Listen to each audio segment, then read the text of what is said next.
So what's going on, everybody? Welcome to day 2 of the masterclass. We've turned this into a masterclass. I think I said yesterday we would do that. And yesterday we went over the fundamentals of just the idea behind the approach to the market that you're now learning. I got a lot of private messages and public messages saying, thank you. I've cleared things up. You know, I've opened your eyes to a new way to look at the market in a more simpler way. And this is really important to me, guys, because, you know, there's a lot of you here. And for me as a mentor, there's nothing more rewarding than seeing all of you get results. Like you just don't understand. Like it is ridiculous. And I think the mentors that have been with us for the last, how long has it now been? 3, 4 months, 5 months, however long, they could testify to what I'm saying. Like as a mentor, when somebody turns around and tells you, you know, thank you, I'm making progress, I'm getting results, man, geez, money just cannot buy that. So I'm really happy to have got those messages from you guys privately and publicly. And I do hope as we continue on through this process for the next 4 days, that will continue to be able to clear things up for you. But it's very important that you guys who have watched that video only once and still have questions to go back over it again and to take notes to make sure that you have got every little element of what you need to have an understanding of what it is we're doing with this approach. It is very, very simple, and it basically derives from the simple fact that at some point today, a candle has to close bullish and a candle has to close bearish. So let's take a look at gold. You can see here this candle closed bullish. No reason why you couldn't take this buy. Let's take a look at pound USD. This candle also has closed bullish today. No reason why you couldn't have taken a buy. I haven't taken a look at all the markets, but let's take a look. Fair enough. This candle closed bearish, but not the greatest, but you still could have taken a sell. The point is this, guys, the trades that you take, some will win and some will lose. But what I'm trying to drive home here is this, that at some point today, the candle must close bullish and a candle must close bearish. If you can accept that, you can identify that by just looking at the charts, and you can really start to believe in that, then there is no reason why you can't take a trade that looks like this when the candle starts turning bullish. There is no reason why you can't take a trade like this when the candle is going bullish. There is no reason why you can't take a trade like this while the candle is going bullish, however you want to do it. The point is this, guys, we don't want to jump in front of a moving train. If we take a trade in the direction that the candle color is, let's say this now bullish, then there's a very high chance that this candle will continue to close bullish. What we want to do is add confluences to our trade to get the best probable, the best entries possible, so that we can take advantage of better risk reward ratio trades, which is the edge that we have as traders that will make us obviously, that will give us the edge. Yes, that is it. Just give us the edge, which is our risk reward ratio. So if you do have a sequence of losing trades, when you get a good risk reward ratio return, you're covered. When you have a good sequence of winning trades, you're laughing. Then it prepares you for the following week. When you have a couple losing trades, you now don't go into minus or back to break even, you stay in profit, and you just continue to compound those results over and over again, week by week. But what we've got to do, every single one of you, and you must accept this and understand this, we have to try and keep this super simple. Okay. Now, what I don't want you to do at the end of this week is start confusing what I've taught you. If there's anything that you need to know, I would have told you. So if anybody says to me, well, Rox, there's a key level here or there's a key level here, can I really be buying into it? If I haven't told you that you can't do that, then guess what? Do what you have to do. Because the point is this, traders, after the candles have played out, it makes logical sense why this would happen. If price breaks above a structure, it makes logical sense why price will come back to a key level. If price is closed bearish but doesn't continue bearish and then starts to turn bullish, it makes sense after it's happened that the depletion in that bearish sentiment hasn't maintained itself, and now it will make sense that it will continue bullish. You have to continue to talk out loud, create these stories with the evidence that you're given, and practice this every single day. Because once you do that, then it makes it a lot easier to be able to execute these trades. And the only thing that really holds you back is the fear and doubt. That is it. But once you start to believe, and I mean really believe, and I know I keep talking about this, and all of you might be thinking, oh, Rox, come on, get off it, man, just get on, I've got things to do. I need to drive this home, and I need to make sure that you get this locked in your head. It is only doubt and fear that's going to hold you back. Okay.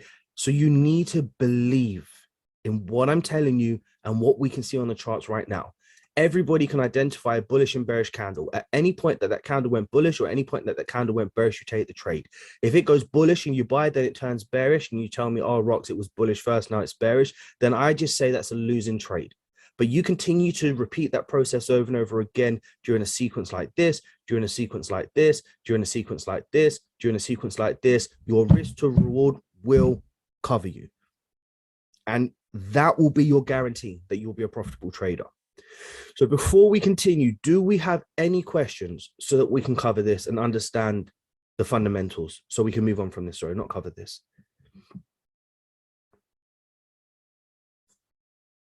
Evans, I hope I press record, bro. Hey, Rox. Hey. Hey, morning. Yeah, I have a question. Are you gonna, do you include in your analysis a recap or a review of the analysis of the markets from those various news sources? What the analysts have to say? From what analysts have to say? Yeah. Hell no. Because I think I saw a video, and you went on, like, I think it was FX Street, and you look at what the sentiment was, and then you went back to the chart. That's me. Yeah. That's me just trying to cater to as many traders as possible. Oh. So, and that's me just trying to be too bright. Half the shit I talk about, I don't even understand. I just sound convincing. Listen to me. I don't really care, bro. The point is this, yeah? All I do is come to the charts. I identify the behavior of the market today. I see if I can find those correlations along with the sentiment of the market. Then I just use scaling down techniques to find early signs of the sentiment that I've identified from the higher time frame and enter. Bish, bosh, bash. I trade. I trade when I want to trade, when I can identify a trade. Sometimes I get lucky, and if I take a trade when there's news and I don't know there's news, then I get lucky. Sometimes I get hit, sometimes I don't. I'm not really a big fundamentalist, to be honest with you. I don't believe in it. I think it's all media and whatever else, and I just prefer to trade what I know to be true is going to happen today, that a candle closes bullish and a candle closes bearish, and that's me, bro. So you use the two candle theory a lot then? No, I don't use. I use the two candle theory, yes, majority of the time, but I use single candles on higher time frames to then judge lower time frames before I get to my entry time frame. But that is not something that will be taught this week. You guys will learn to do that yourselves over time. But this week, you will learn the two candle theory, which is 95% of what I trade. Okay. All righty. What I mean by that, let's say I'm looking at gold today and I can see this candle's pushing bullish. What I do is isolate the low and the area where the candle goes green. Now, the previous candle was red. So that means in theory, if I was following the two candle theory in the 4H, I have to take sells. But I don't want to miss an opportunity to take a trade when I can also isolate an area in the market where I can identify that price is failing to break the structures. So what I'm then looking for is for that initial shift in the market to illustrate that the sentiment is now turning bullish, an area in the market where I can place my stop loss if that's where I want to put it to be the safest. And then I'm just looking for behavior that resembles the high time frame candle, which is illustrating to me it's going bullish off an area where it's failing to break, so that I can take advantage of this move here like this if I wanted to. This was news, by the way, so I doubt I would have taken it. I don't know, to be honest with you, but this is what I do every single day. Now, if I'm trading the 15-minute and 1 minute, which I do more often than not, then I'm not concerned about what the previous candle was on the 4H. I'm now looking to trade what the behavior is on the 15-minute. So if I'm taking this trade, I've got to make sense of it before I take it, which simply means that I always identify these patterns, and you'll see this all the time, guys. It is price pushing to the upside, failing to break, and then the shift in momentum like this. This is a pattern, push to the upside, failing to break, and then the shift in momentum, okay? Now, in order for me to take this sell, I need to isolate the area where I'm going to take the sell below. And then I need to just gauge on the 4H time frame what the status of this 4H candle is. If this 4H candle has created a wick and turning bearish, I'm not necessarily then looking for a buy because of the previous candle close. I'm going to go with the bias of what this candle is telling me, which is currently bearish. Then I'll use a 2-candle theory in the 15-minute time frame to identify the structural lows, the area where I'm looking for the retest, and then the area in the market where I do not want to trade, which is going to be the break of this high. Once price starts to break above that high, I'm not interested in the trade. And as long as price trades between the range of the previous candle, I can now use scaling down techniques to go to the 1-minute time frame. I'm then looking to isolate the area on the 1-minute time frame where I'm starting to form the structures that illustrate to me that that bullish sentiment is now changing. We get the break of the structures, and then I'm looking for the first signs here to look to take a trade. Doesn't matter if I would have taken it here. This is for illustrative purposes. But what I'm doing is then doing something like this to then take a trade on the 1-minute time frame as part of the 2-candle theory to take advantage of a much bigger range, because I get a better entry on the 1 minute. Does this make sense? Yeah. One other question. Read a 2-candle theory. Isn't it like the top wick and the very bottom wick you use, or is it the let's say the top wick and where price is at presently, which would be a pretty different thing? No. So you use So you just asked me, was it somebody just asked me how I trade and do I use a 2-candle theory concept? And I said, yes, 95% of the time, but sometimes that's how I trade as well, using single candles. So that was just illustrating what I was saying. If we continue on with the show today, you're going to start to understand how you can use it yourself. Okay. Okay. So I can see in the chat somebody's obviously upset. Dan's upset that he's down on his challenge. I understand, bro, and it hurts. Pretty uncomfortable.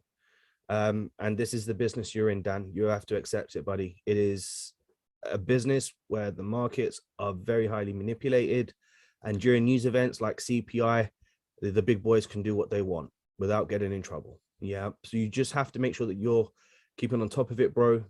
Especially if you're in a challenge, if you're up in profit, you need to be looking to take partials. I think you went break even and it shot straight through it, but it happens, bro. It's going to happen to you many more times and many more times and many more times. Just learn to build resilience, because in the future, when you're trading big money and this happens to you and you get slipped for 30 grand or you get slipped for 40 grand, you're going to know about it, bro. And if this is how it's affecting you now and you lose 30, 40 grand in the future, if you get to that stage, which I don't doubt you can get there, bro, you're not going to just be effing and blind and you're going to want to take your life. So start building some sort of resilience towards this. This is just part of our day-to-day business. Always be accountable for your results. If there was news, be on top of it. If you're close to 3-hour profit, take your profits. Don't hope for the market to go in your direction, okay? But you're absolutely going to be fine. Trust me, bro. I know you've been working hard, and I know you could have passed your challenge, but trust me, Dan, I get pissed off as much as you do, but please keep your head up, stay focused.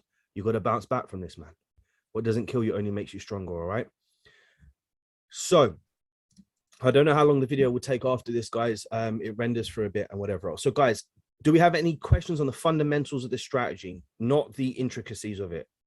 Hey, Rox. Mm-hmm. How do you determine the current status of the 4-hour time frame? If let's say like did you not watch? Did you watch the video yesterday? Yeah. But did you though? I watched half of it. Yeah, there you go. So go back and watch that video, and I promise you'll get your answer. All right, thanks. Yeah, please, guys. If I was in your position and I was getting knowledge like this, and I'm not saying that it's the holy grail, but I can tell you for a fact, it is pretty powerful. I'll be watching every single second of that video. I'll be taking notes at every single minute of it to make sure that I've transcribed the whole damn video, just in case Rox decides he's deleting it tomorrow. There is no way I'm going to let that go past me. Okay, so please go and watch it. So guys, let's go. The 2-candle theory concept is simply derived from the fact that if a candle closes bearish, there is a high chance that the next candle will continue bearish. There are a couple stages of a candle forming, and that is a wick must form first, then a body next. If it's going bullish, it's a wick first, a body next. Everybody should know this. So in order to take advantage of really good risk-reward ratio trades, we have to find areas in the market that we can take advantage of better risk-reward ratio trades by identifying the potential setup before the setups happened. That means if price breaks a previous structural low in any sequence and the wick has been formed, this is called what? What kind of trade is this called here?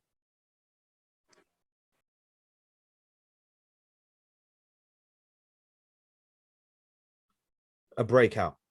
If the market pulls back to around 50% of the previous level, what kind of trade is this called? 50% retracement, retest trade, okay? Now, if the candle pulls back to the 50% retest, what color is the current candle status? Green. Great, good. What color is this candle again? Red. Okay. If the current candle is green, and I've just said you sell when the candle is red, how difficult do you think it could be to take a trade psychologically because of the colors or because of the current status of the candle?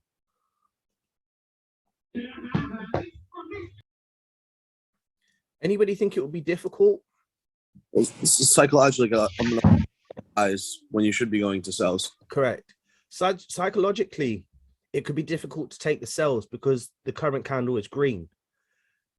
But how many times have we seen that price closes bearish, the next candle is bearish, the wick is formed, and then it closes bearish? Many times. Many times. So instead of being the trader that decides to wait for the candle to go red, we now need to start to do what? Build a belief system that if we get the evidence that the market is pulling back, even though the candle is green, we can still look for sells. Reason being is if we get into the sells early, as opposed to waiting for take profit down here, we can get take profit here. But how do we do that? What do we have to do?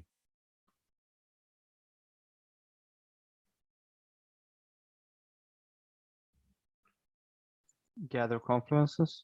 We have to scale down. Okay. We have to scale down. Now, in scaling down, what does that create for us? Well, let's say the previous candle just closed bearish. We are anticipating the next candle to go bearish. The current candle that is opened is now pushing bullish. And we want to see the market make a new lower low. The formations that we'll see on our intraday timeframes should be a clear downtrend with an area in the market that price is now pulling back to create either a retest of structure or create a lower high of structure. Once we get either the retest of the previous structure, a retest of the low of the previous structure, or the lower high, what are we now looking for? Wick projections on the lower time frame. Momentum shift. Fine. Now, in order to get momentum shifts, we're going to need to identify potentially indecision candles. We're potentially going to need to identify momentum candles. We're potentially going to need to identify pin bars or wick rejection candles. Make a note of this. This is the only thing that you're going to be looking for as a trader. This here, this information here. This is the only thing that you're going to be looking for when you scale down to your lower time frames. Now, let's say that I take the sell when I identify these things here, and then price starts to shift in my direction and then pushes bullish and stops me out. Is that a bad trade? No. It's a fantastic trade. Let's say the market starts to push bearish and now we get to one-to-one break even and it turns back and stops me out and then continues bullish. Is that a bad trade? No. Not at all. What do we classify these trades as? Simply just losing trades. Remember, what are we relying on? We're relying on our risk to reward ratio, which is our edge to ultimately make us money in the long run. So then if that is the case, should we fear entering, even though the candle is bullish, when we want to take sells? No.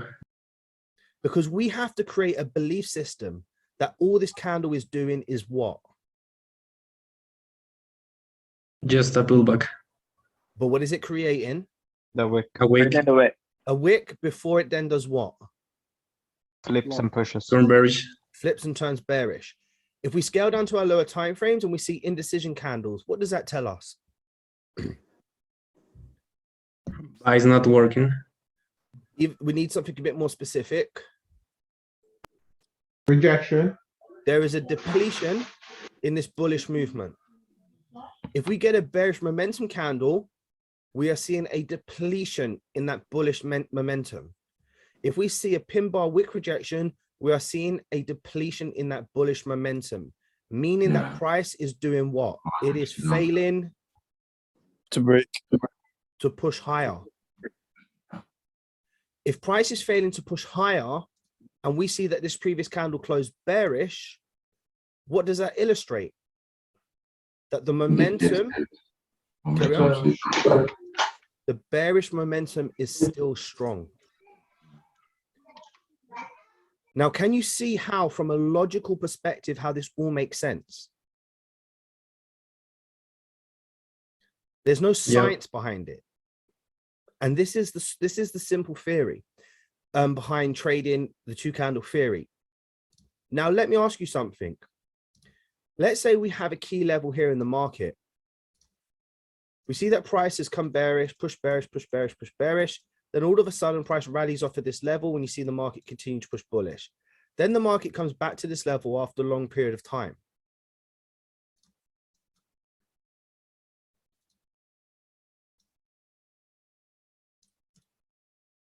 If I get a bullish candle closing off of this level here, can I now look for buys? Yes. Yep. Yeah. The reason I can look for buys is because in this scenario, it makes sense. Now, what comes first, the story or the evidence? Sorry. Evidence. The evidence. Evidence first. Because if we are waiting for price to come back to this level and we create a story in our heads that price can bounce off this level and go bullish, what are we going to start doing? We're going to start scaling down.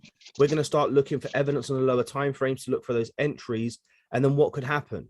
We could enter the trade and the market continues to fall down.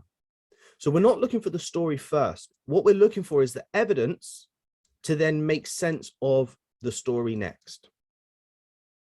So if this candle closes bullish off of the support level, even though this structure is in a downtrend and we haven't broken this structural high, can we take a buying opportunity? Yes. Yes. Very good. And the reason why we can take a buying opportunity in this scenario is because of this reason. Let's say now we identify a 4H candle close. From a 4H time perspective, what does this level indicate to us? Previous high. Our last lower high, meaning that as long as price trades below this level, we're good for what? So Correct. In a push phase, what do we anticipate the market to do? Retest of the Exhaust. previous high. create a lower low. Now, if this candle closes bullish, I'm looking to take this trade where? Here. The current behavior of the market is indicating a bullish sentiment. If I identify on my intraday timeframes that I get a bullish close and I want to enter the market and place my stop loss below a high low on the intraday timeframes, is it wrong for me to take a buy? No. No. I'm not anticipating that the market's going to come up here because I'm not trading the structure of the market. I'm trading the behavior of the candle. So if I get an entry around here and I'm fortunate enough that the market's behavior continues to continue in the direction that it's just showed evidence of, then what's wrong with me entering here, taking advantage of a 4H range candle back to the high here, taking profit, going break even or taking partials before then the market structure decides to continue in the direction it wants? There's absolutely nothing wrong with that, right? Does this make sense to you guys? Yes. Yeah. Yeah. What I'm trying to do here is just build an understanding of what I mean, what it means to trade the two candle theory. Are we focused on what the structure is doing per se? Or are we focusing on what the candle has just told us to then look for the support and evidence to execute that trade, regardless if we take a buy in a sell bias market? Because you have to really think about this. And this is what's so crazy about the whole situation here is this. You have 1 hour, 2 hours, 3 hours, 4 hours allocated, however long, I don't care, to trade in the market. This is 4 hours of your time. This is 8 hours of your time on the close. Why do all these other 20, 30, 40, 50 candles have any relevance to your life? They have zero. Let me tell you something also as well in this scenario. If price pushes bullish, then eventually comes back to this key level, and then we have a bullish candle close, sorry, a strong bearish candle break below this level, how important is this level to you now?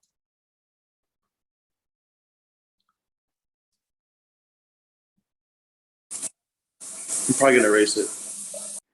It's irrelevant. But if price bounces off of this level with a strong bullish close, how relevant is this level now? Very. Please remember that. When we come to the charts and we see what's happening here,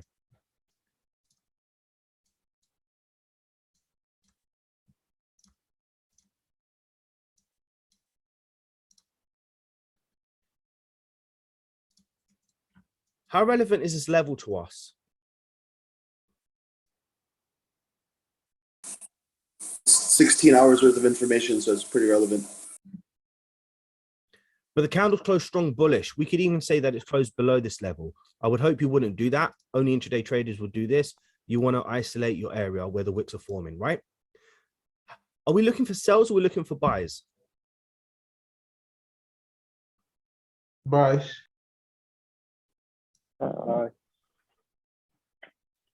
As part of the two candle theory, we're in theory looking for what?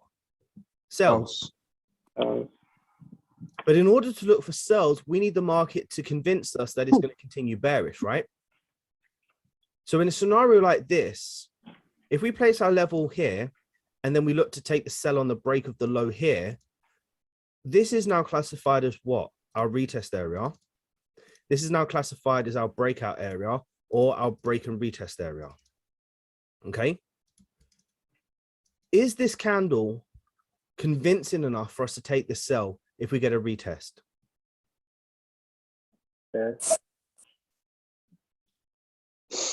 Yeah. Okay.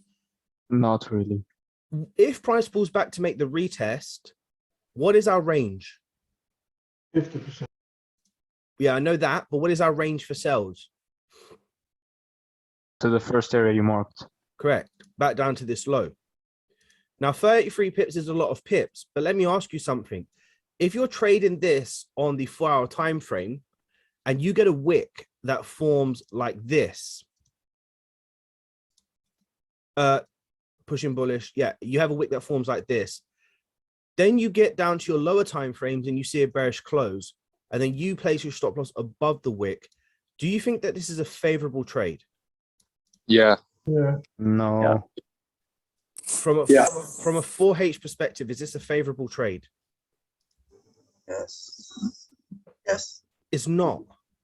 Why? Because you lose the range of the 4H candle. The only way you can execute this trade is by doing what? Scaling down. Scaling down. When you scale down, what you're then able to do in this scenario, let's go to the 5-minute. What you're then able to do in this scenario is you're able to decrease the range of these candles at the 50% retracement mark. So what may look like an entry on the 15-minute, let's say something like this, or the 4-hour, you can now use what we just shared a minute ago, identifying marks like this, that now increase your ranges of winning that trade.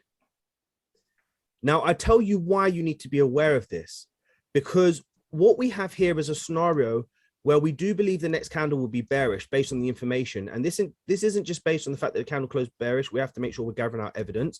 But based on this scenario, we're also seeing that price is not breaking the low either in this sequence.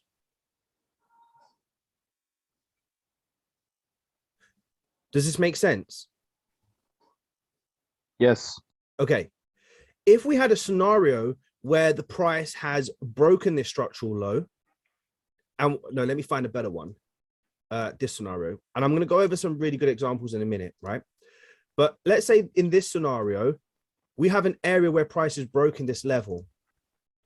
If price retraces back, do we need to be concerned about this structural low?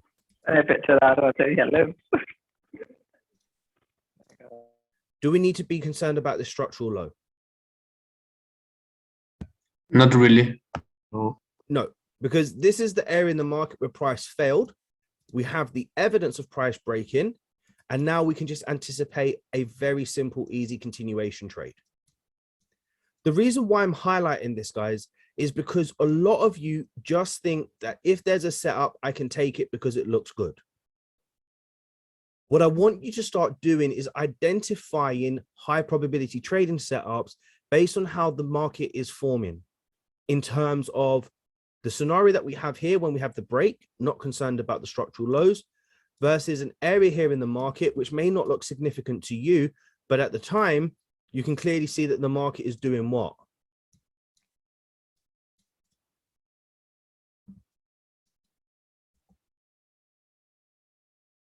Doing not much. And when I woke up this morning, I decided not to trade because in the back of my mind, I could just see that the market is not doing too much. What I am convinced about is if this does decide to continue bearish, then I don't need to worry about jumping into this trade now. What I can do, let's give it to you in the opposite direction. I don't know if it's going bullish, but I do know that if it doesn't continue bearish and it starts going bullish, what I can then do is start using scaling down techniques to identify the area where price is failing to break, identify the structure of the market that potentially resembles the same behavior. And I mean, this is not a great example, but then take advantage of breakout trades that look something like this. The reason why this becomes a higher probability trading setup is because now the behavior has spoken to me first, and then I can see the evidence. Oh, sorry, I can see the evidence, and then the behavior spoken to me, illustrating that that red candle, that 4H red candle didn't break. The behavior is now shifting. The current 4H is bullish. And now if we start breaking the highs, there's a very high chance we do what? Make a new higher high in the sequence. Does this make sense? Yeah. I hope so. So what this will help you to do, right? Or I'm hoping it will, is it will help you to determine one important thing. The most important thing in a sequence like this is this. If you have areas of traffic or support or resistance where you can see the market is not breaking, what trade idea is best in this sequence?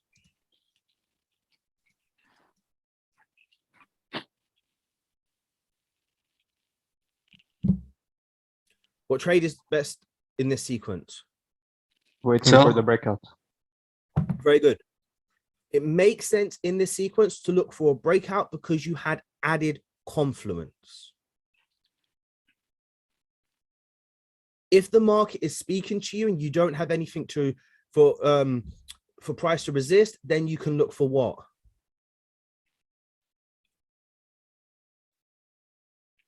The retest. Please tell me you guys are not getting confused.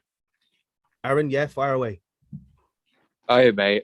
Sorry. So if I can just draw this on here, mate, just to clarify some up if it's going to let me. I do apologize. I've never used this before in my life. But this area here, if we was to consider this a break above a major key area in the market where price failed to break above, it did some moves and now we broke above it, would we be wrong to look at potentially a 50% retracement as well as the two candle theory for to come down back to that red 100%. Level in the market and then continue to the upside? 100%.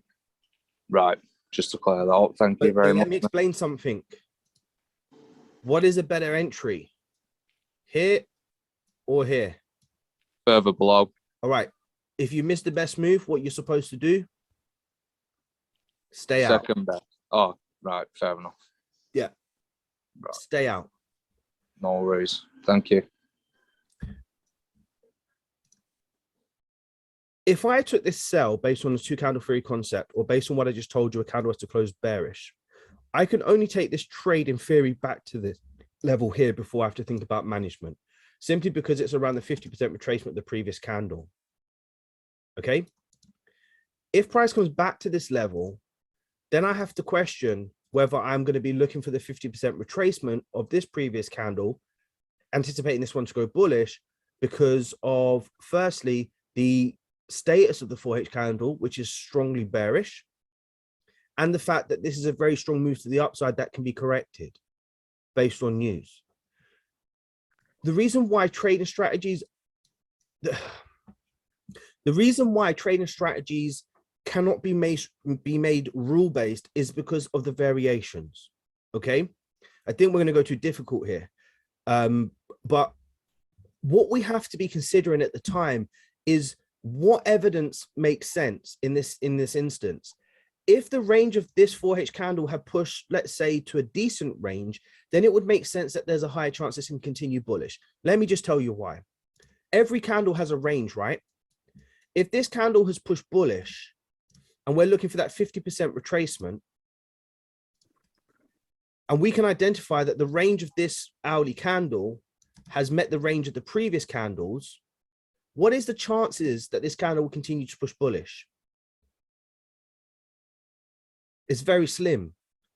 Also, if this candle we can see has pushed strong bullish and now creates that top wick, we don't need the daily to identify that, because we can identify it from this range of this candle here is huge in comparison to the rest. What is the chance of this continuing higher? Very low. Look here, we have a candle that pushed really strong bearish, and then look, we had an immediate correction. You guys need to understand, you guys should know this or be aware of this through your own experience in the markets. So if the candle pushes a decent range and gives us a half decent candle size, as opposed to a really strong, overextended, flipping, humongous candle here, then the best thing for us to do is just to say, what? Maybe I missed the best move, which was the breakout of this area here to take advantage of this range. And now instead of FOMOing and thinking price is going to continue up, I either look for the sells because I expect the 50% retracement, or I just stay out of the market and wait till tomorrow. Does this make sense? Yeah. Yes. Okay. Yeah. Go on. No, I was just saying, yeah, it makes sense. The candle sizes make a huge difference, but there is no right or wrong answer to any candle size. It is specific to the times that you're trading, the pairs that you're trading, the correlations that you're finding, and the sentiment of the market at the time. Like, I personally know from experience, I would never enter a buy after this. Ever, ever, ever, ever, ever, ever take a buy after this candle closed. Ever. What I'm looking for is for the accumulation phase over here, for the market to start showing signs that it's failing to continue to push higher. And then I'm taking advantage of this. That is 100% fact. I'm taking advantage of this move here, or this move here. I just explained to here, because now what I'm saying to the daily candle, or whatever candle that I need to highlight on the daily, I'm saying to the daily candle, okay, you've pushed really strong bullish already for the day. Now I want to enter buys, just continue pushing bullish for me. I know that the best entries on the daily are going to be down here. So if I'm taking a trade, I want to be hitting my trades around here, right? Around this area here. I'm not saying that it's the best area, but okay, let's just do this, right? I want to enter around here. Let's say this is what I'm looking for. Is this the area? Yeah, whatever, don't care. I'm just trying to highlight a point. I know this is the best area to enter. If I miss this move, that means I've missed an opportunity to gain what, 150? Well, I don't know how many pips this is. Looks like 150, but missed this whole move. Versus now saying, oh, it's push bullish. I've now identified it's push bullish because it's push bullish, and let's enter the trade. That is not something you want to be doing. Okay. So I just explained, if you enter a trade, you want to be hitting it where? When the price falls back to the 50% for a decent enough range candle, or when price takes the breakout, again, if the market has got enough room to move to the upside. during a high volume period. Yeah, ask the question. Hey, Rox. So quick question. All of these patterns, double tops, double bottoms, break and retest, 50% retracements. All of these patterns are based off of the 2 candle theory. So no matter what trade you're taking, you're looking at that previous 4H candle and making your decision based on that. Correct. Every trade you take, everything you do. Correct. Okay. All the way down to the 1 minute. Right. Okay. No, but if I'm trading 15 minute, I'll use 4 hour. If I'm trading 1 minute, I'll just use 15 minute. I see. Okay. Thank you. Okay. Okay. So let's just take a, does everybody understand this? Yes. Yeah, put it in the chat for me so I know that you understand this, please. Okay, cool. You're going to get some examples. What? Hi. Can we buy 15% retracement after? Can you buy a 50% retracement after what? After the retest? Definitely. That is where you want to get in. We just spoke about that. So if you're buying, the color of the retracement will be red, and if you're selling, the color of the retracement will be green. But you're anticipating the wick to form first. All right, thank you. Okay. So remember, traders, I said to you, when you're looking at the charts, you need to make sure you're zooming in. If we look at it like this, is there any trading opportunities? No, there's not. If we zoom in, now we're in business. Hey, this is a great example of what I just said here. This is a great example of what I just said here. Look at this area in the market where we can start to see multiple wick rejections and whatever else. Just because this candle's closed bearish, it doesn't mean that you're going to be looking to sell it. Even let's put it here. What you want to be seeing is clear structure in the market. Okay. So look here, we have an area where price broke above. I think we spoke about this yesterday. Does this not look clearer than this information here, even though this candle's closed bearish? Yeah, it's clear. Okay, look here. This candle's closed bullish. Just because we follow the 2 candle theory, do we want to be buying? No. Right. Does this not look clearer? Yep. Okay. This is where I need to get you guys at.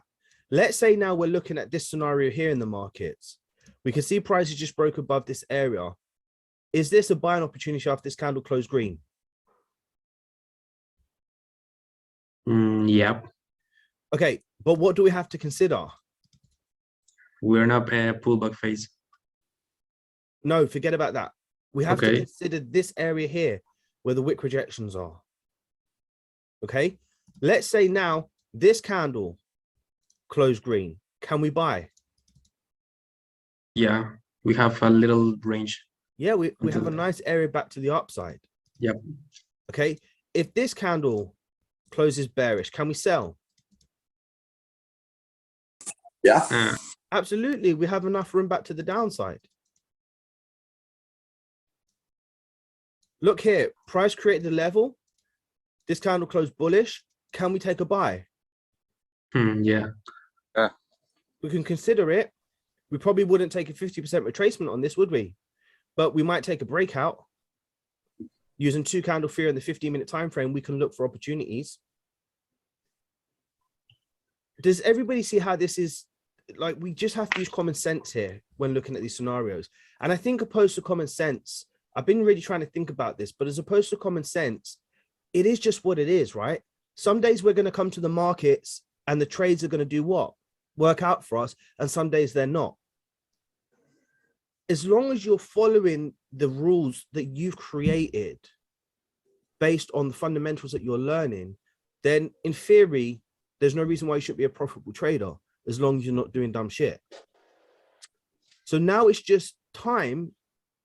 So now all it requires is enough time for you to identify what works for you, what doesn't, during what sessions, on what pairs, what behavioral patterns you need to abide by or display in order to get the best out of the markets, the decisions that you have to make whilst in trades, whether you're a break-even trader, half stop loss, partials, 1 to 3, 1 to 5.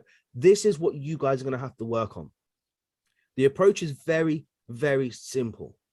If somebody took a sell because they saw that this candle closed bearish, I would be thinking in my head, you're nuts. Because this is something I know that I would never trade. I'm more happy to take a sell here because I see an overextended market and I anticipate the market to go down. But because this makes more sense in this scenario and I lose this, it's fine.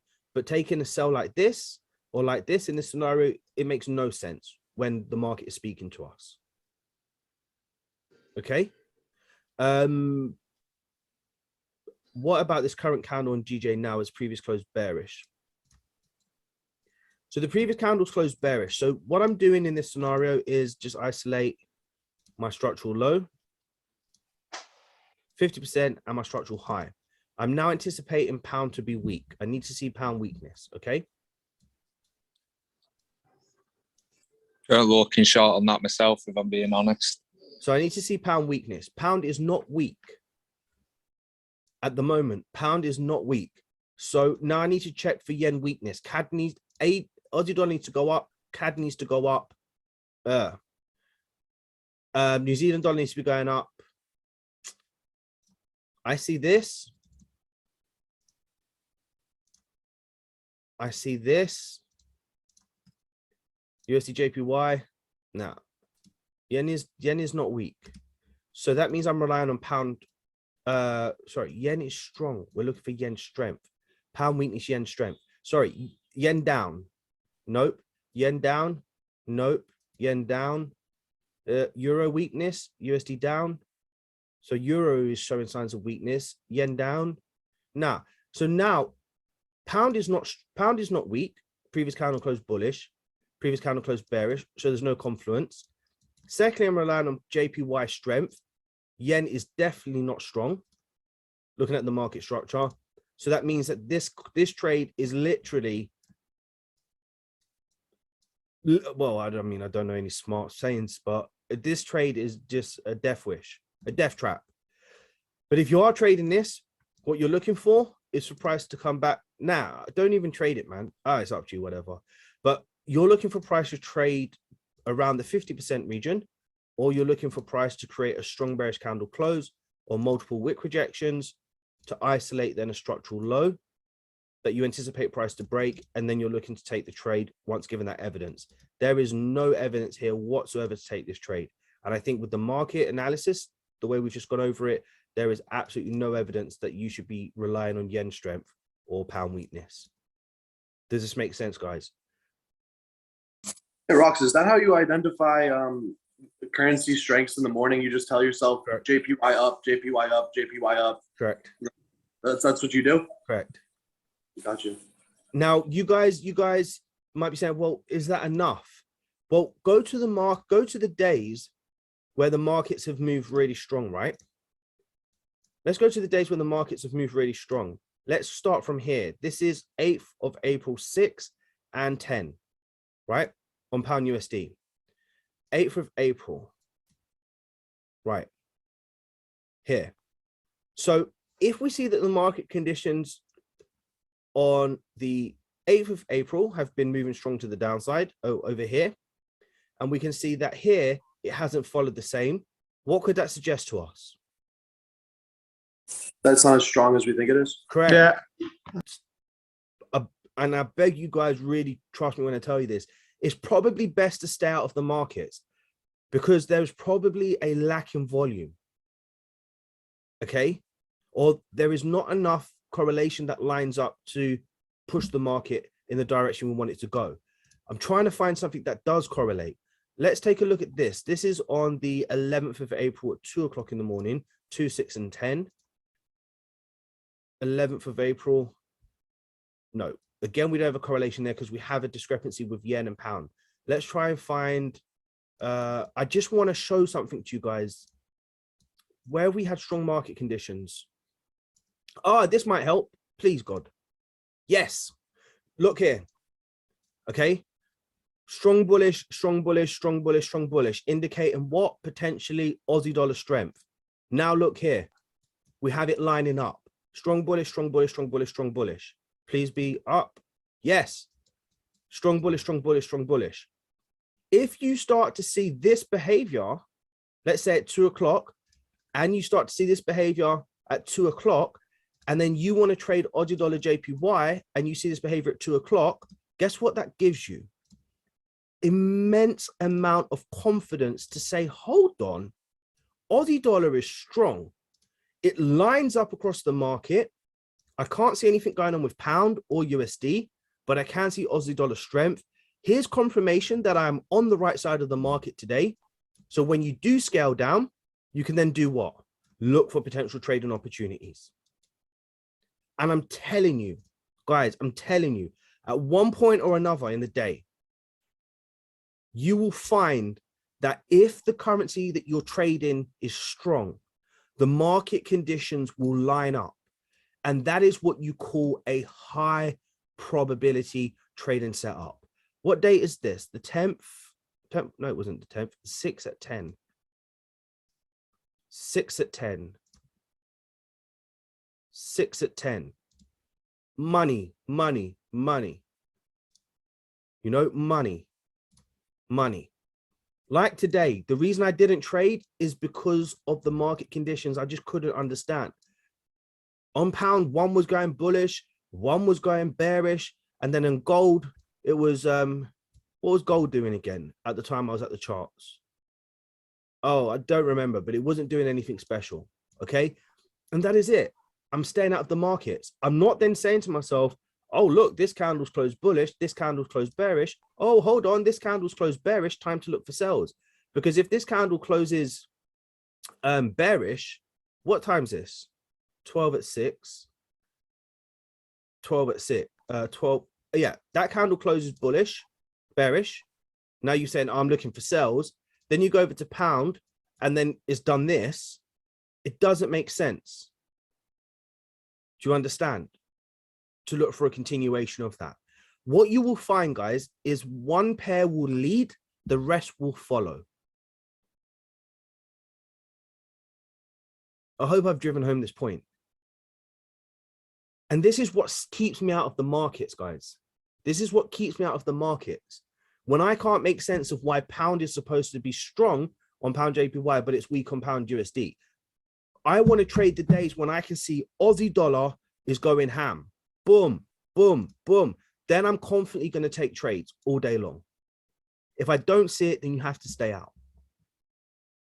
If the market conditions, and guys, all you have to do is just go to Slack and see how many trades have been posted when you wake up. If there's one trade or one trader that posts a trade, and that's all you see in the morning, that's probably enough evidence for you to say, you know what, time to hit the gym and then come back later. Okay, do we have any questions on this? This is being recorded. Yeah, it's being recorded. What's the question? If I'm trading GJ, if GJ is the pair that I'm trading, would GU and UJ good enough to look at for currency strength? Yes. Okay, thank you. Okay. Let me ask you guys a question. At this pre-London, right, on the 6 o'clock close, can you all identify Aussie dollar strength? Yeah. Pre-London, on the 2 o'clock close, can you confirm that Aussie dollar strength? Yeah. Pre-London, on the 6 o'clock close, can you continue to confirm that Aussie dollar strength? No. Yeah. Okay. If the markets line up, there's a very high chance you're on the right side of the market today. If you have to struggle to figure it out and you keep going backwards and forwards trying to figure it out, there's a problem. That is your sign to stay out of the markets. You will make a lot of money when you know when to walk away and not trade. And you'll find a lot more peace as a trader because you won't feel like you're forcing the process. Like you see this shit right here. This is something I would never trade. Makes no sense. This closed bullish, this closed bearish, and I don't care if there's CPI news or whether dollar is weaker than the pound or yen is stronger than the pound. I want this to line up. The currency on the left. Actually, that is such a good lesson. I want the currency on the left to line up. If it lines up, I'm involved. 2 o'clock close. 2 o'clock close. Boom. New Zealand dollar strength at the time of the close. Bish, bosh, bash. Scale down. Look for my trading opportunity. Jump into the markets. Again, 2 candle theory concept. If I'm looking to take advantage of 2 candle theory concept, I'm looking for, let's say, 6 o'clock close. I'm looking for the bullish close. I'm then isolating my retest level. I'm scaling down to the 1 minute time frame. And then I'm saying to myself, oh Lord. I'm saying to myself at 6 o'clock. Oh, that's more of a pause and go there. But I'm saying to myself, okay, previous market structure, the behavior of the market, pushing bullish, 15-minute close bullish. Now it's an opportunity for me to take a trade after the candle close. Where do I want to take it and what makes sense to me? Maybe this. Depends how I'm feeling at the time. Depends how I identify at the time. But maybe this.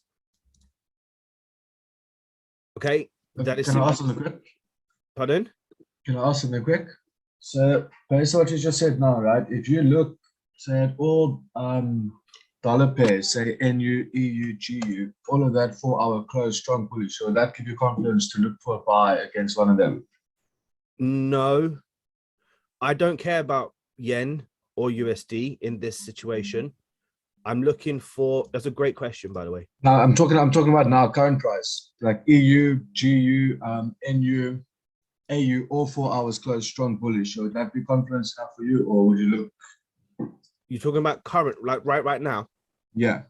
With this close bearish, so I'm thinking straight away euro weakness.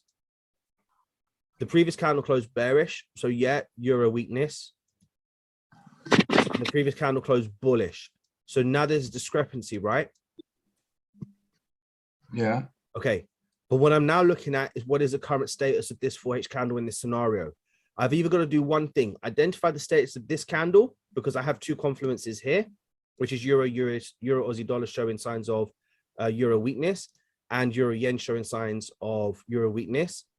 If I find a discrepancy after I've got these 2 confluences, I need to figure out what the current status of the 4H candle is, which is bearish, which goes along with what we said. You can sell the 4H candle if it's bearish, as long as you get the evidence. Or now we have to figure out if the euro is weak or if the dollar is strong. So if we're looking for the dollar strength, New Zealand dollar USD should be pushing bearish. USD CAD should be pushing bullish.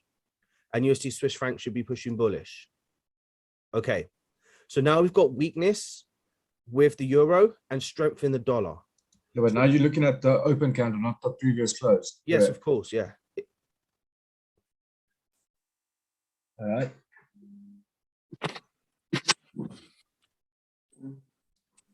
Here we have previous bearish close, which is an indication of what? Euro weakness.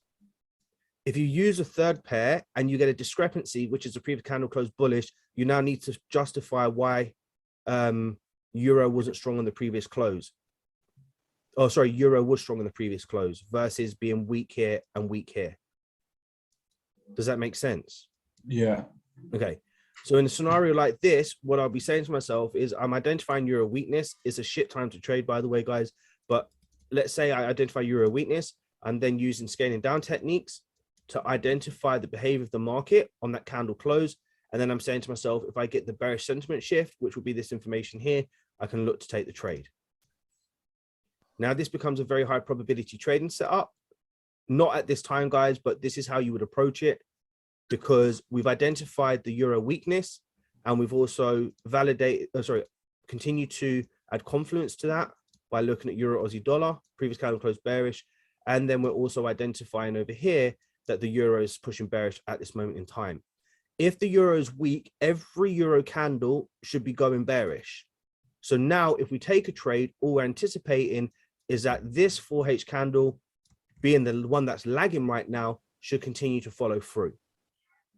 You can validate this one last time by saying to yourself, okay, I believe euro is weak. Let's just see this one last time. Is the yen strong? If the yen's strong, then you don't want to trade it. So for Aussie dollar JPY, it should be going bearish. It's not. For CAD JPY, it needs to be going bearish. It's not. For New Zealand dollar JPY, it needs to be going bearish. It's not. So now this does not become a high probability trade anymore because the yen is not strong, only the euro is weak. Does this make sense? Yeah, cheers, bro. Thanks for that. So based on that, I can avoid taking a trade that is still a good trade, but I can avoid taking a trade because it's not a high probability trade and setup. Like I said, if the market is moving, guys, you will see the market moving together. We have great evidence here of weak euro, great evidence here of weak euro. We have a discrepancy here. Previous candle closed bullish. That is not something we want to be involved in, because now we've got to go and do the research to figure out if the dollar is stronger than the euro, for the reason why this did not continue bullish. Continue bullish. So now if we were to trade this, we will be isolating the low, the middle, and the high. And in order to take this trade, we need to identify euro strength. Did the previous candle close bullish? Oh, no. But what is the current status of this candle? Bullish. Did the previous candle close bullish? No. What is the current status of this candle? Bearish. There's a discrepancy. So now I need to validate that the euro is going to be strong because dollar is weak. So New Zealand dollar needs to be pushing bullish. It's not. USD CAD needs to be pushing bullish. Maybe. Needs to be pushing for this to go up. It needs to be USD weakness. So I need to see this pushing bullish. I need to see this pushing bullish. I need to see this pushing bearish. And I need to see this pushing bearish. It's not happening. So there's one or two things that's happening right now. The market's super low in volume, or there's no momentum. Or just today, just for today, there is just not enough evidence of any currency strengths or weaknesses that we can rely on. And that means stay the hell out. Who feels like today was tougher to trade than yesterday? Yeah, Don. There you go. So I'm not making up shit here when I'm telling you this. Okay? We all can identify the markets are bad. I'm just trying to illustrate how you will identify that by looking at the behavior of the candles in the day, or at the time you look at the charts. So I'm not going to be trigger happy to scale down to take this trade as a buy if this candle closes bullish for the sake of trading today. Hell no. Because I've already looked at the market sentiment, which is this information here, and it's not telling me much. It's not convincing. And for that reason, I'm out. Go on, Brian. Yes, Rox. When you isolating that single candle using the horizontal ray, do you just isolate it by the body and not the wick? Yeah, so this is something you're going to have to just learn to do through experience. But in this instance, it makes sense that I can isolate this candle. Okay. If the candle's a very strong bearish candle like this, I'm not going to trade, because the market has to do too much for it to pull back to this level. And I've already said this in the beginning. It just doesn't feel right. Okay. The range of this candle is decent, so I will mark it. The range of this candle is way too big, so I don't even want to see a candle pull back here. I prefer to look for the breakout. Or more often than not, I'm staying out of the market. If the market creates a wick like this, then I'm not going to isolate this as my 50%. I'm going to say, what range can I use? I'm not going to use the high of the candle in this instance like this, because I know this is in theory where price is not going to come back to. So I'm looking for an area where price could find that reaction. And in this scenario, this makes more sense to me, because this is the area where price is rejected and failed to close above. So I would isolate this high and then the area where I want price to break out of, which is this low. So then that will now be my range. This will be my 50% range. And then in a situation like this, what I'm now looking for is scaling down opportunities to look for the retest of that area in the market, which is going to be this information here. So this is the close, which is this information here. So now this would be the trading opportunity that I would be looking for in this scenario based on the range of the wick that's created here and here. And then I'm looking for price to isolate or make a low, stop loss above, and then take advantage of this trade. Does that make sense? Yeah, that it does. You guys are not going to get definitive answers with me because trading, there's nothing definitive about trading. It's just variations that you have to start using and getting used to, okay? Tell me this is not what just happened. Oh, cool. All right. Hey, Rox. Yeah, go on. Yeah, one question.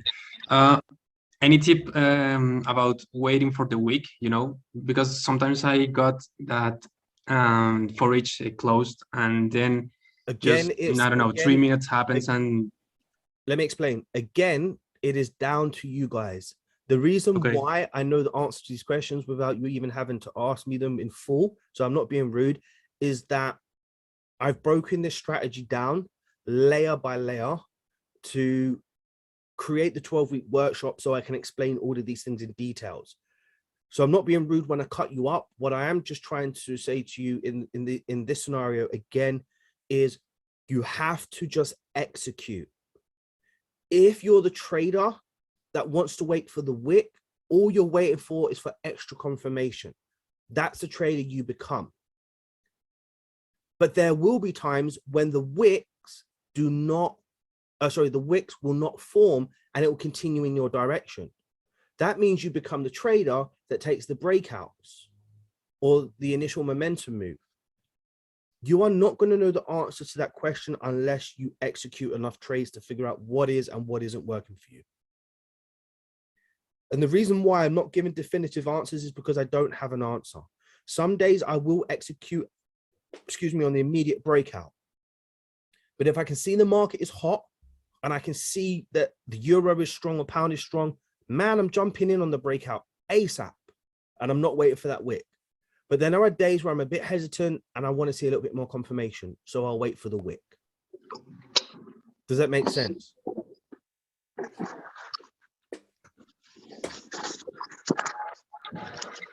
Hey, question, please.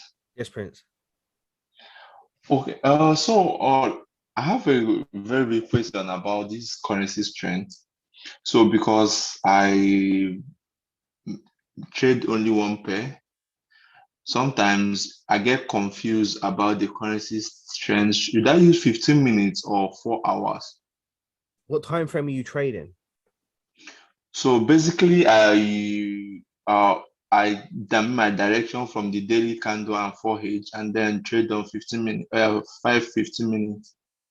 So, but if you get your directional bias from the daily, why are you asking if you need the 4H? What I'm saying is to determine the strength of the currency strength. No, but Prince, listen, I know your strategy and you only trade in the direction of the daily candle. This is not relevant to you, strength or weakness. Oh. Unless you're willing to incorporate the 4H time frame to then identify the strength and weakness at the time you plan to take the trade.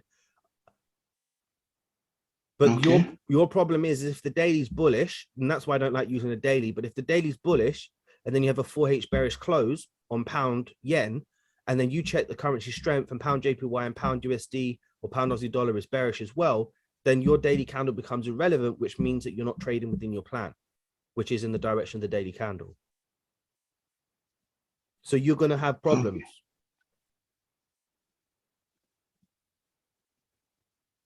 Yeah, I guess so. Sometimes. I think you're doing it right and you know what you're doing. I would just stick to it and not worry about strength and weakness because you use a daily. And your plan is simple. If the daily's bullish, I take buys today. If the daily's bearish, I take sells. Thanks. Okay. Hey, Rox. I really wonder if it's this difficult to explain strength and weakness. Like, I'm so baffled. I've tried to explain this hundreds of times before. really baffled if I'm doing a shit job of explaining it. It's not that difficult. It's just our thought, mindset, which makes it difficult. Yeah, I guess you're right, actually. You're very right, bro. Rox, please, I have a question. Yeah. Like, for instance, based on this current information on the euro US dollars, yeah. If we use the maybe two candle theory, here euro seems to be playing out, but if you check on other currency pairs, euro is significantly weak. Correct. So in that case, is it better to just stay out? Yes, 100%. Okay, thank you. I think we can all feel the aura of the market today. And it's kind of got its middle finger up at all of us, hasn't it? It's really, really dead.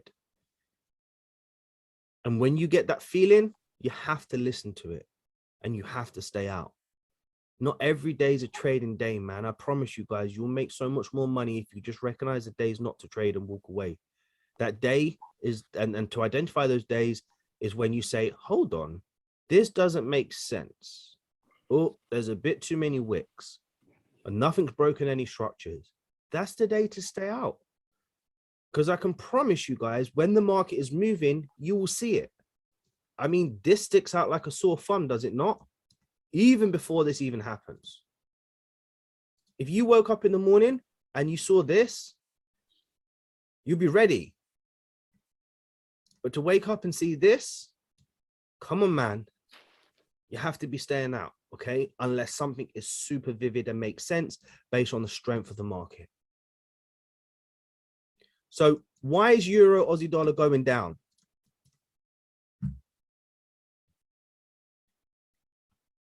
Because Aussie is very strong at the minute.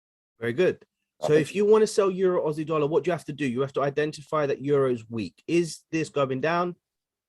Not really. Well, it did on the previous, actually. Is this going down? Current candle is, that's fine. Last validation is Aussie dollar going up? Is Aussie dollar going up? Is Aussie dollar going up? Okay, cool.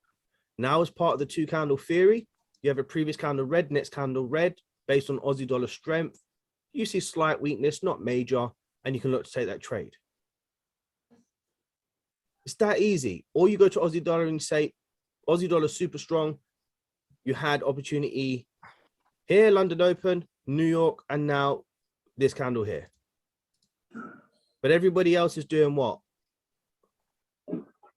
Focusing on how to try and get into all these trades here. You know what I mean? Can you see what I mean by identifying a very strong sentiment and then going with it? I mean, I guess I don't expect everybody to learn it, because if you did, then everybody making money. Do you know what I mean? And then there just won't be a market to make money from, I guess. Maybe that sounds stupid, but you get the point. Like, it's really powerful that, and a very, very powerful skill set that you can have to be able to identify what the sentiment of the market is when you're planning to take a trade. How many traders, retail traders out there do this? And I'm not saying they don't. I'm just saying how many do. Or how many of you do this before you take a trade? Imagine if you just add this one element to what you're doing as a trader, what your results could look like. It could be immense. It's a good thing to factor in. Huh? I was just saying it's a very good thing to factor in. Definitely. As an added confluence. Then what do you do next? Well, you add more pieces of the puzzle. Did this candle close bearish during a high volume period? Is the confidences line up? Yes. Okay. Here's my breakout level. Here's my retest level. Would you take a trade after this? No. Personally, no. Good. I'm glad. You can't take this trade. I know it's closed bearish, but it doesn't make sense to take this trade. That's getting a bit overextended. Correct. We have identified mark here of price failing to break the structure. We're never going to take a buy, even if these candles are bullish, because we haven't got a level to work with. We're identifying price failing. If price breaks above, then we can start looking for buying opportunities. Mark our structural low. Yeah, that would do, I guess. Here. Could we take this entry here? Yes. I think we have a little bit more room to the upside. And then again, you mark the high and the center. You have your retest, and now you have your breakout. Yeah, it makes sense. Let's say in this scenario here, price is failing to break above. We have an area in the market with price failing to break. Look, we have a bearish close. We identify not just the bearish close, but Aussie dollar is strong today. This is a 6 o'clock candle. Can we take this sell? Of course. Probably be a breakout trade in this instance. Can we take this one? Of course, 50% retracement, probably a nice retest here. Would we want to take this one? Getting a little bit gone. It's getting a bit sketchy, isn't it? At this stage. So we'll probably stay out of it. If we go over to Aussie dollar CAD and we identify that this candle's closed bullish pre-London, can we take this trade? Yeah. It's the biggest candle in the sequence for how long? A very long period of time. Could we take this one?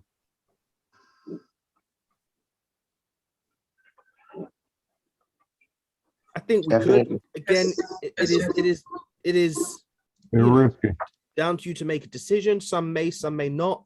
I guess, you know, you probably wouldn't take a breakout, but you might take a retest and you target back here. Could you take this one? Again, some traders may, some traders may not. But if you take this trade, you're pushing your luck, in my opinion. Because I'm not looking at this anymore and say, oh, I just want a 1 hour trade. I'm looking at this saying, Lord have mercy. If I went to bed early enough, forgot to my charts, I could have taken this and had this range. Now I'm thinking about taking advantage of this range. Do you understand? It's better to be early than late. And that is something we've all got to get comfortable doing, because the reason why you don't get it early, because you don't have enough confirmation, and not enough confirmation or evidence. No, I think you've got evidence, but not enough confirmation means what? Lacking confidence. We don't want to be traders that lack confidence. We want to be traders that have the confidence, and with confidence means we want to get in early, not late. This is FOMO. This is Lamborghini in a year. Okay. If the breakout is giving you a 1-to-1 break even, stop loss is safe. No. If the breakout was giving you a 1-to-1 to break even and stop loss safe, Dan Rodriguez. No. If the breakout, I'm not sure about that question, Dan. Question on trade management. Will we still manage our trades to base on level structure or wait for? No, you don't worry about structure. You manage your trades manual. And this is what I'm saying to my 12-week workshop, guys. I'm saying manage your trades when you're ready to manage your trades, guys. Get over it. Like this industry talking all this shit about 1% risk and go for 1 to 3 targets and do this and do that. And yet everybody's still failing their challenges. Do what you're comfortable with. If you want to take profits at 500, do it. You'll soon learn that if you start getting a negative, start getting into the negative because of your risk to reward, then you're forced to go for 1-to-1. If you're getting negative rewards or returns, then go for 1-to-2. You've just got to figure it out based on how you're trading. So I want to say, do what, like somebody said in the 12-week workshop, oh man, I would have been 6R up today if I didn't go break even. I'm going to watch him now, because if he goes break even tomorrow and he comes back with that, with that same story, 3 trades this week, 3 break even, I could have been 8R up. I'm going to say to him tomorrow, what? Why the heck did you go break even again? You have to learn for execution. You have to learn for experience. Manage your trades how you're comfortable. Everybody thinks about how much money they can make versus how much money they can prevent themselves from losing. Hi, Rock. Suppose euro is strong and Aussie dollar is weak, 100% confirmed. Do we have to consider the market structure or instead jump into the trade? Jump into this trade. You do not need to worry about market structure, guys. You're not trading structure. I cannot stress this enough. You're trading what the previous candle has just told you and look for the supporting evidence to trade it. So Aussie dollar strength is what you're relying on here. You want to see this continuing to go in theory, you want to see this going bearish, and in theory, you want to see this going bearish, which it is. So you've got a confluence there to add, and then you can identify what is happening over here, and then you just jump into the trade based on that. Like this information here, you'd want to jump in. I think we're having some resistance from the dollar, to be honest with you today, because this candle is a candle that is lagging. Okay, this is the lagging candle here, because that's already moved strong bullish, and that's moved strong bullish. So to me, that means CAD is weak, meaning that this should be going bullish. Okay, it is going bullish at the time. There is a discrepancy here with USD as well. So I would avoid Aussie dollar USD and focus my attention on Aussie dollar CAD. Where's CAD JPY? Yeah, my focus would just be Aussie dollar JPY today, identifying potential yen weakness. That's what I'll be looking at, or something like that. Does that answer your question? I hope so. Look, is this example okay? 50% off. Okay, let me throw it out there to you guys. If you are still learning and working towards becoming consistent and profitable, this is how I would trade. Back at old school days, go for 1 to 3, take partials off at 1 to 2, and go break even at 1 to 1. If you hit take profit, you make 2.5 R. If it goes 1 to 2 and it turns against you, you make 1 R. And if the market is not going to go in your direction after it's gone to 1 R, you're at break even. But you know what's going to happen after telling you this? Next week, I'm going to get what? Our rocks. I had 5 trades. They all went 1 R, came back, stopped me at break even, then all went in my direction. It's going to be the same thing that you're asking me now, but in the opposite light. So you have to really figure this one out for yourselves, okay? But that is my humble opinion. I would say go for 1 to 3, more often than not. Break even 1 to 1, partials off at 1 to 2, full targets at 1 to 3, and be done. Mel, what is the key level? I'm not sure because that's the 15-minute time frame. I'd need to see the 4H to identify the candle, Mel. Rox, when I take entry trying to take the earlier margin of the move, there's a little fear in me that I'm on the right side of the market. Practice is very true. You're all going to fear doing this. It's not going to be easy. You just need to execute. Execute. You put in too much pressure on yourselves. You're not enjoying your journey because you want to get positive results as fast as you can to validate that you're a good trader. To tackle it, you have to overcome your fears by going head first. Grab the bull by the horns. Dip your feet in the water. Okay? You have to just do it. Identify the strongest currency and the weakest currency of the day. Find the movement and enter it. Forget everything else. That is correct, Dr. Shah. Forget everything else. Don't dive in shallow waters though, right? What I've been doing like today. Damn, man. Bro, you wasn't to know. There is just nothing you can do about it. Does anybody have questions? We did not go over examples, unfortunately, because we had a lot of questions. So tomorrow will be 4H and 15-minute examples. Thursday will be 1 hour, 5-minute examples. Friday will be 15-minute, 1-minute examples because we still had to go over a few things here. So Mel, USD Swiss franc. Let's get to the charts here. Yeah, no, nice, bro. And you know, when I see you guys posting trades and losing trades, I say to myself, why are you guys taking trades, man? But I can't tell you not to trade, because if I tell you not to trade, then the markets move. If I tell you to trade, the markets don't move. But I do look at the markets and I say to myself, I wonder why you guys are trading today, man. All right, so we're trying to figure out what Mel sent me. So it's USD Swiss franc on the 4H time frame, and you took the sell at the structure of the high. So the previous candle closed bullish, so I'm not looking for a buy. Was the 15-minute time frame that you sent me, was it a buy? Where is it? Is it a buy or a sell? Oh, yes, it was a buy. Okay, very good. So here we go. 50% low and high.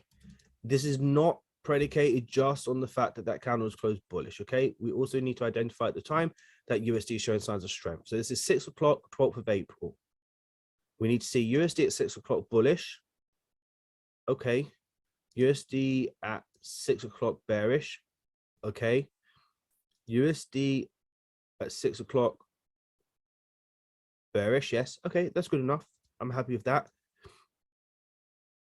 Yeah, I'm happy with that. And then Swiss franc weakness. Do we have any Swiss francs here? Oh, we kind of given up on the Swiss franc, haven't we? Okay, cool. So this candle closed bullish above a key level. Really nice. And let's take a look at the 15-minute time frame.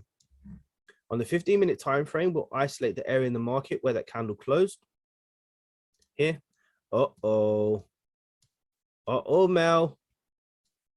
I think I see your problem. Uh-oh. Now, does anybody identify why this trade was a trade that you could have avoided super easy as a buy? So Mel, look for the buy here, around this area, whatever. Doesn't matter. It was still a loss. How could we identify that this was not a good trade at all? Middle of a range. You missed the move, Mel. You missed the move. Let's just make sure I'm not talking that. Wait, 6 o'clock close. That's 6 till 10. Oh, I nearly got myself in trouble. 6 till 10. All right. We let Mel off here. So that was the close. Okay, so that's the bullish close.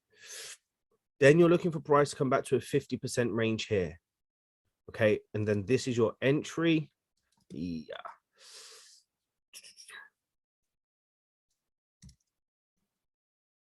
Six o'clock close. Bullish, 50% retracement. 15-minute time frame. Oh man, I'm so inclined to tell you this wasn't a good trade, but I can't. I guess this is absolutely fine. I don't like to be biased here. I guess this trade is fine. I think what I'm doing in this scenario, Mel, is I'm saying, cool, I know this is a pullback and all of this information here means absolutely nothing to me, right? So I am looking for that bullish close for a fact at this 50%. Not worried about the range on the 15-minute time frame, guys. We're only anticipating after this bullish candle has closed for it to continue back to the highs, right? So we don't care what's happening on the 15-minute time frame. What we're anticipating is eventually that previous 4H candle is going to go up. In my opinion, this is a good trade. But what I do, and I don't want you guys to think I'm trying to avoid losing trades here, but what I would do is this. Cool. I've got the bullish close on the 15-minute time frame. The previous candle closed bullish. I'm seeing signs of dollar strength. We've come back to a 50% retest. We expect the next 4H candle to go bullish. Let's just move this a little higher so that if the momentum shift kicks in, we get triggered with a buy stop. Oh, yeah. Mel, you're screwed. You're absolutely screwed on this one. I think it was a great trade. And even if you'd done that, I think you would have been triggered in. And it just is what it is. Well done, Mel. Great trade. On to the next one. Okay. That's it. Right. Damn it. I hate it when that happens, but it's very good for us to see because this is a reality of trading, isn't it? I guess. All right. So, Daryl. British pound, USD, 2 candle, USD weakness, wick first, then body, 15-minute bullish candle close. On the 15-minute time frame. Yeah, this is fine. There's nothing wrong with this trade. Okay, this is a great trade. Your honesty in trading career save effect. I can't lie, man. You know one thing that I'm going to touch wood for and continue to be proud about is there's been no slander on my name, man, in 3 years. I can't be blessed because, well, I must be blessed, but there has been no slander on my name. Touch wood. Do you know why? Because no one can come back for me for anything because I'm just talking the facts every single time. Like, you can't dispute that. There are, and I don't like to talk like this, man. This is just this waste of our mental energy. This is waste of our peace, waste of everything. But there are mentors that if you go on YouTube, they'll be like, this was a terrible trade, man. You should have put your entry up here. And this is where I would have triggered into the trade. You know, I'm not that type of guy. I much prefer to be honest because guess what? One day it will catch up with me. And I'm very good. I haven't left no trails because I've been honest all the time. Anyway, shout out my own praise a little bit. You know, sometimes you got to do it. Right. So tomorrow we're going to do 4H 15-minute examples. I feel baffled after the session, to be honest with you, because I thought I really clarified everything yesterday. But I will say this, if you do have more questions on this, use this time now to ask me questions because I can promise tomorrow we're just going to be plowing through examples. I really don't want to go over these kind of these topics again today. So do we have questions? Thank you, Brown Boss. Thank you, everybody. USD string entered on the news. What? Oh man, I still don't understand why you lot trade USD Swiss franc. There's a reason I boarded this community, because of your honesty and integrity. Thank you, man. I appreciate it, guys. Thanks for your message, Noah, Shankar, everybody else. Do we have other questions to just clear up our understanding of what's happening here, guys? I promise. Yeah, hi. Hey, I just got a quick question in terms of the currency strength. Yeah, sure. Would you recommend, just to make things easier, at least in my perspective, just check the dollar, the Dixie? Wouldn't that just give you an overall? No, it doesn't. We used to use the dollar index, I think about a year ago, year and a half ago, but since the pandemic, it just doesn't line up with the markets. However, if you want to use it, by all means, go ahead. I personally will say to you guys, honestly, all I do, look at this candle close, rely on the 2 candle theory, next candle bearish, gather some evidence to see if USD is weakening. If I get that, then I'm jumping into the trade based on this closing bearish, this closing bearish. Oh, this closing bearish, actually. Sorry, that's your answer to your question. Okay, bro. If you want to use it, feel free to do so. But I don't personally like it. So now this is what I was saying with Mel's situation. If I identify this, I may have entered, place my sell stop here. Now that it's pushed back up, I get a better entry. And you guys see me do this on the live, and I'll go for something like this, maybe. Like that. Oh, this is looking pretty.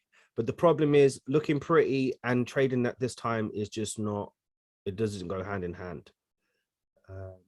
So now I'll set this up. I say I'm relying on USD weakness to confirm that. Previous candle must close bearish. Previous candle closed bearish. We've got a leader here, which is turning red. Previous candle closed bearish. We're getting wick rejections here. Confirms a sentiment at a 50% retracement level. Looking for yen to strengthen, moving bearish, moving bearish, moving bearish. So I am just relying on USD weakness. Pound bullish. We got the rejection. Aussie dollar bullish, I guess. Yeah, I mean, it kind of lines up. It makes sense. So this would be a scenario that you say to yourself, okay, fine. I've now just identified that USD is weakening. We can't rely on yen strength, but looking across the board, we are getting more evidence of that USD weakness. So, you know, I feel like this is a trade I can take. Daddy, don't lie. You was going to take this trade anyway, even if I didn't set this up. You was already ready to press the button, dude. FinViz, nah, don't use FinViz. Don't understand it. Too much science for me.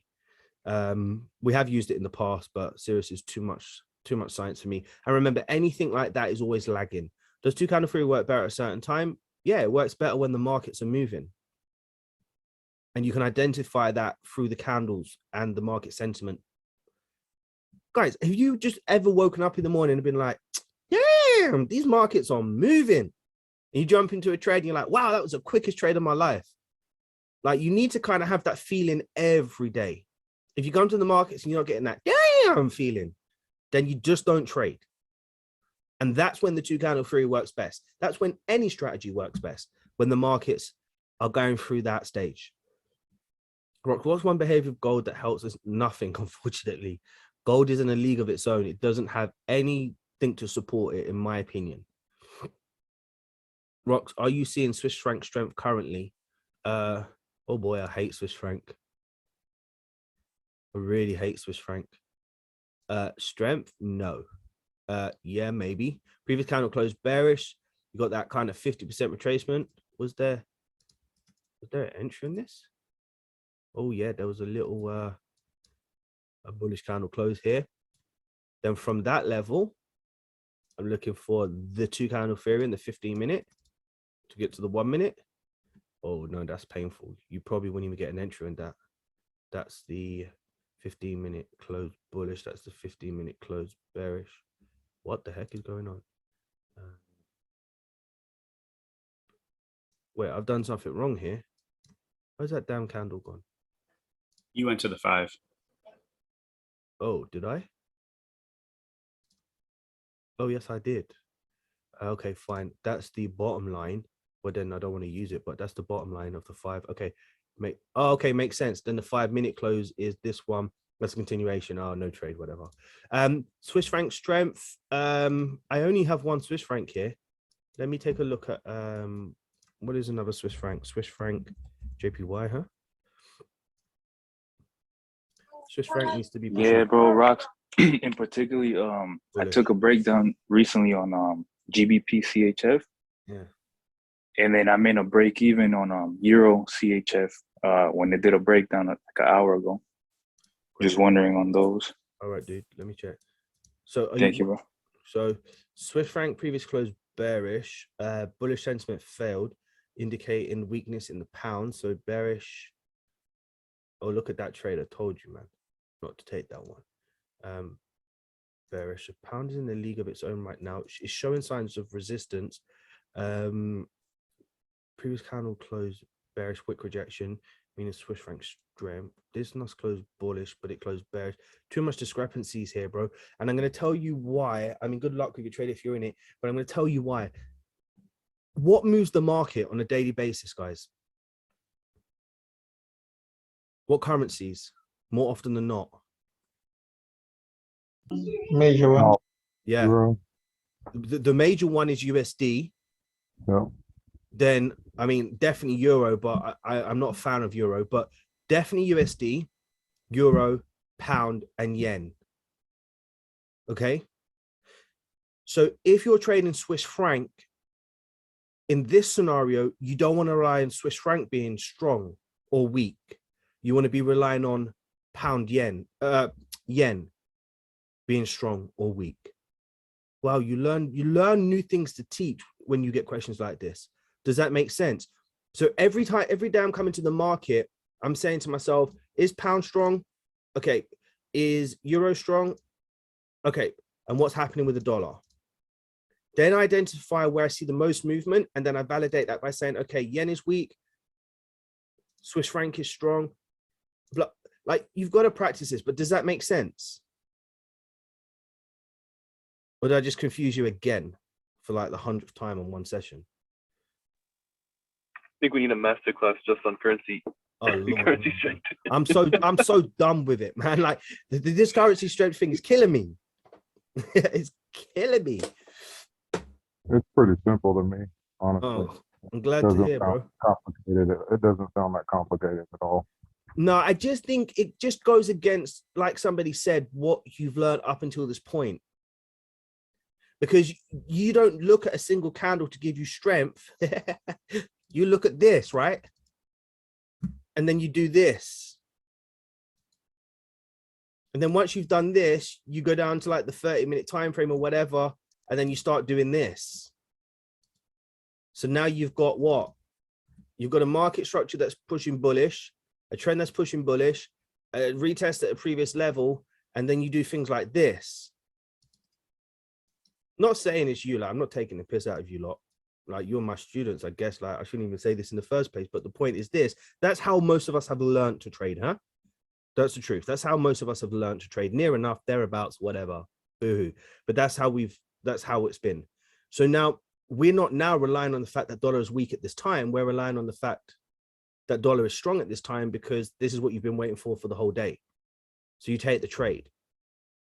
Now, it can fly up, that's completely fine, but what we know of the markets is that the sentiment, or more often than not, will remain the same if the sentiment is true.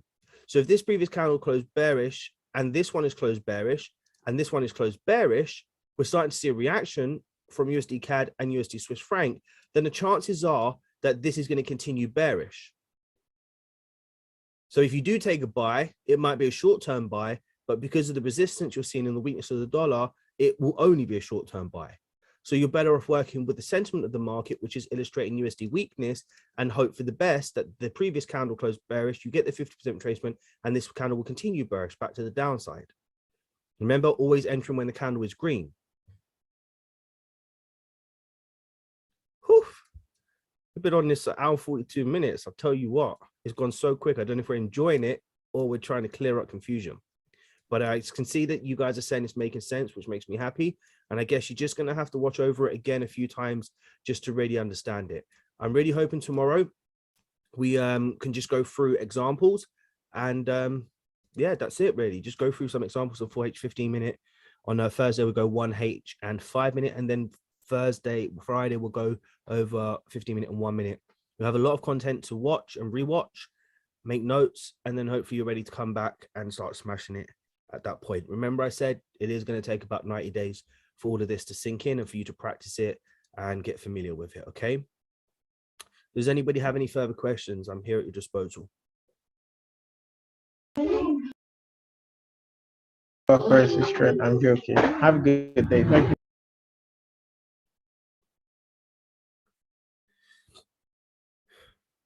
Okay, guys. Thank you. And yeah, hopefully we cleared up some things again today. I guess yesterday we went over the kind of idea of the concept or the fundamental principles of the concept. Today we went over the strength and weakness. So I guess that's not a bad masterclass, is it? Tomorrow we'll look at some examples in the next 3 days on all the variations, and then from Monday. Anybody feel today that after yesterday you came to the market and you could see loads of opportunities, even if you didn't take them? Yeah, sure. Yeah. Yes, I'm giving an example. Good, man. That's what I'm talking about. So now your eyes have been opened just a little bit more. You can see things a bit more clearer again. That means you're growing in knowledge and wisdom. And then now it's just to fine tune what you've learned and apply it enough times to get that experience to then be able to mash up the markets when you're ready. All right. Everybody, thank you for your time. Thanks for joining. Very good turnout today. I'll get this rendered as soon as possible. It is an hour and 44 minutes long. So boy, oh boy. Don't take this trade, guys. This was just an example. I do not like the thin volume in the markets. It's not a bad trading idea, but the volume is very thin. And I prefer to stay out till tomorrow because I'm just not sure what is strong and weak. So we'll see what happens in the morning. But other than that, take care, guys, and catch you very soon. Bye-bye for now.